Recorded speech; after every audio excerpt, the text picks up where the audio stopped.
diaspora Malaysia, Suriname. Kadang-kadang saya heran melihat apa ya, profesor-profesor ahli bahasa katanya ya. Ahli bahasa di Malaysia sana ya. Kadang-kadang mereka ini berhalusinasi kah atau seperti apa ya. Kadang-kadang membuat kita bingung sendiri kan.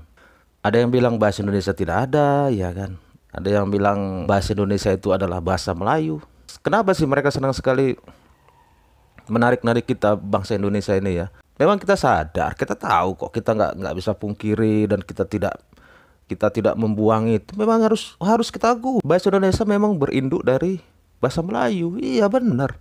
Dari saudara-saudara kita Melayu yang di Sumatera sana. Tetapi semakin kemari bahasa Indonesia kita ini semakin berkembang ya kan. Banyak penambahan kosakata yang kita miliki. Kadang-kadang singkatan pun jadi kebiasaan sehari-hari kan. Kalau bagi kita, Melayu itu adalah bahasa daerah, sama dengan yang lain-lain kan. Bahasa Bugis, bahasa Jawa, bahasa Madura, bahasa Batak, ya kan, sama. Satu kesatuan negara kita Indonesia. Kita tidak mau merendahkan bahasa Melayu, tidak ya. Kita tidak akan pernah merendahkan bahasa Melayu, sama sekali tidak. Justru kita harus membanggakan bahasa kita masing-masing di suatu daerah. Tetapi kita harus juga lebih membanggakan bahasa kita Indonesia, karena dengan bahasa Indonesia kita sesama anak bangsa ya kan yang berbeda suku ini akan mudah berkomunikasi kan gitu. Ada satu video guys yang menarik sekali ini ya, dari miliknya Trend Publica ya. Judulnya gini guys, kakek nenek permalukan Malaysia yang klaim bahasa Indonesia. Seperti apa videonya guys ya? Langsung saja kita tonton videonya guys.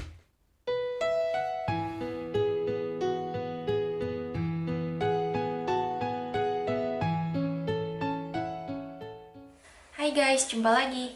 Kali ini kita masih akan membahas pengajaran bahasa Indonesia di luar negeri. Kita akan melihat kursus bahasa Indonesia di Suriname.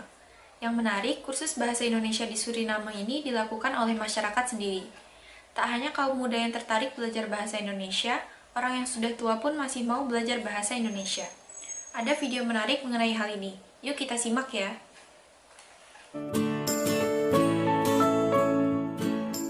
Jangan salahkan jika Malaysia dijuluki sebagai negara tukang klaim.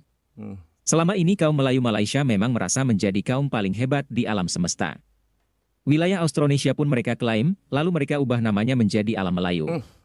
Budaya dan bahasa di Nusantara pun mereka klaim sebagai budaya Melayu. Mereka lupa bahwa Nusantara telah berubah menjadi Indonesia, begitu negara Indonesia merdeka dengan perjuangan berdarah-darah, perjuangan hidup mati. Ya, betul. Ketika bangsa Indonesia bersumpah menetapkan nama bahasa Indonesia, orang Malaysia masih nyaman dalam pelukan British.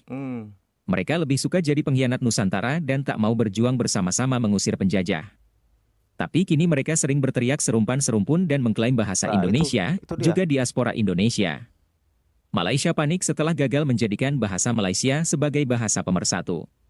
Lalu namanya, mereka ubah lagi jadi bahasa Melayu, biar bisa mengklaim bahasa Indonesia. Saking bernafsunya mengklaim bahasa Indonesia, Malaysia kebingungan menetapkan diaspora bangsanya, bahkan mengklaim pula diaspora Indonesia. Mungkin tujuannya agar kaum Melayu Malaysia terlihat hebat dan besar. Malah dengan wujudnya diaspora Malaysia di Sri Lanka, Boh, Suriname, dari mana jalannya Suriname dan Suriname. diasporanya Malaysia? Afrika Selatan, Afrika Selatan ada pula. Madagaskar, Asia Barat, Eropah, dan beberapa bahagian lain dunia. Bahasa Melayu berpotensi besar diangkat sebagai salah satu bahasa dunia. Gimana Pak Malaysia ini Pak? Siapa ini Pak? Profesor atau siapa ini ya? Dari mana jalannya Suriname itu ada diasporanya Malaysia? Suriname itu kan orang-orang Jawa yang dikirim ke Suriname. Bagaimana bisa dibilang diasporanya Malaysia? Jangan ditarik-tarik seperti itu, terlalu jauh Pak Ci. Diaspora Malaysia di Suriname tentu saja tidak ada. Yang ada di sana adalah diaspora bangsa Indonesia, terutama berasal dari suku Jawa. Mereka dikirim oleh Belanda ke Suriname ketika Indonesia belum merdeka. Di Suriname, orang Jawa termasuk kaum minoritas. Sebagian besar masih bisa berbahasa Jawa. Tapi jelas sekali mereka tak bisa berbahasa Melayu karena bukan orang Melayu. Iya, betul. Untuk menguasai bahasa Indonesia, mereka pun harus belajar. Mari kita simak cara mereka belajar bahasa Indonesia. Berada di Kedutaan Besar Republik Indonesia, di mana di KBRI ini disentralkan dari berbagai daerah untuk diadakan kursus bahasa Indonesia. Berbeda dengan bahasa Jawa, memang bahasa Jawa diadakan di masing-masing distrik. Tapi untuk bahasa Indonesia itu disentralkan di Kedutaan Besar Republik Indonesia. Saya? Iya. Oh, Paramaribo. Paramaribo ya. Iya, Paramaribo Utara. Berarti sudah lancar sekali ya. Sedikit. Sudah berapa lama ikut kursus bahasa ini? Ini, Oh ya. ini saya Ya. tahun 3. Oh, tahun ketiga. Iya, tahun ketiga ya. Oke, sudah lama ikut kursus bahasa Indonesia nih? Sudah, saya mulai bahasa Indonesia ketika 4 tahun yang lalu. Tapi sudah lulus, sekarang saya ikut Percakapan. percakapan. Nah, saya Itu guys ya, Suriname jelas-jelas kebanyakan orang suku Jawa gitu loh. Bagaimana bisa dibilang diasporanya Malaysia? Kan nggak masuk akal tuh tadi Pak Cik tadi itu. Sangat-sangat mengarang gitu ya, berhalusinasi. Mereka kebingungan gitu ya untuk menaikkan bahasa mereka gitu kan, bahasa Melayu mereka. Kebingungan, akhirnya semua ditarik-tarik ini. lulus 2011. Sudah lulus ya? Sudah dapat diploma ya? Ya, Oke. Lah hari ini kursus apa ini bahasa Indonesia? Praktek. bahasa Indonesia praktek. Oh, praktek. Orang Indonesia itu sopan. Oh, gitu. Sopan-sopan ya. Bahasa Indonesia, orang Pemirsa, Indonesia sopan. ya, ternyata orang-orang Indonesia terkenal akhlaknya yang baik ya. Ya, betul. Ini salah satu contohnya, pernah ke Indonesia dan mengatakan bahwa Indonesia itu orangnya sopan-sopan, baik-baik ya. Saya beli baju di mana? Oh, di sana. Murah, Baju batik. batik ya murah itu.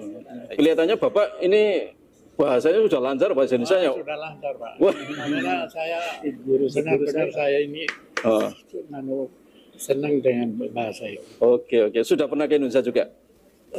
Ada menarik tadi guys, sedikit guys. Orang Indonesia ramah-ramah. Oh iya, pasti ramah-ramah. Karena kebanyakan orang Indonesia ini berprinsip kan siapa yang baik akan lebih baik lagi kitanya kan gitu. Kita pun kadang-kadang dimanapun kita berada kita akan selalu menghormati budaya di sekitar kan, dimana kita tinggal. Itulah ciri khas orang Indonesia kan. 92. Karena saya dapat tiket dari Garuda Oh. Airline, itu saya menang lomba mengarang. Oke, bahasa Indonesia. Iya, Pak. Wah, luar biasa. Dapat lomba Pemirsa, mengarang. ternyata ada salah satu peserta kursus bahasa Indonesia yang dapat tiket gratis ke Indonesia karena mengikuti perlombaan mengarang pidato dengan bahasa Indonesia. Tahun. 1 tahun ini. Seneng ya?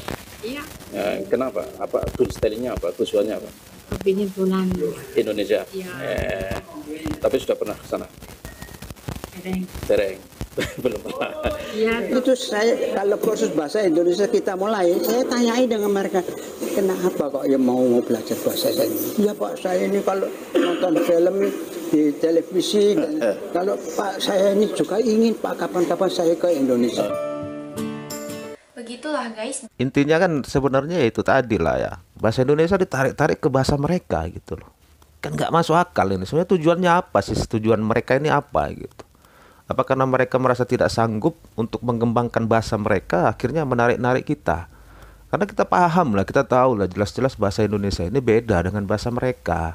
Iya, oke, bahasa kita ini, bahasa Indonesia ini berawal dari ya asal muasalnya itu memang dari bahasa Melayu. Gak kita pungkiri kok itu kok. Kita ini emang semua mengakui kan. Orang-orang Indonesia itu mengakui bahwa bahasa Indonesia itu memang berasal dari Melayu. Tapi tolonglah kalian tuan-tuan terhormat ya, tuan-puan terhormat di Malaysia sana. Jangan terus-terusan kalian seret-seret ya. Kalian seret nih bahasa Indonesia seolah-olah milik kalian. Beda, sangat beda. Sangat berbeza.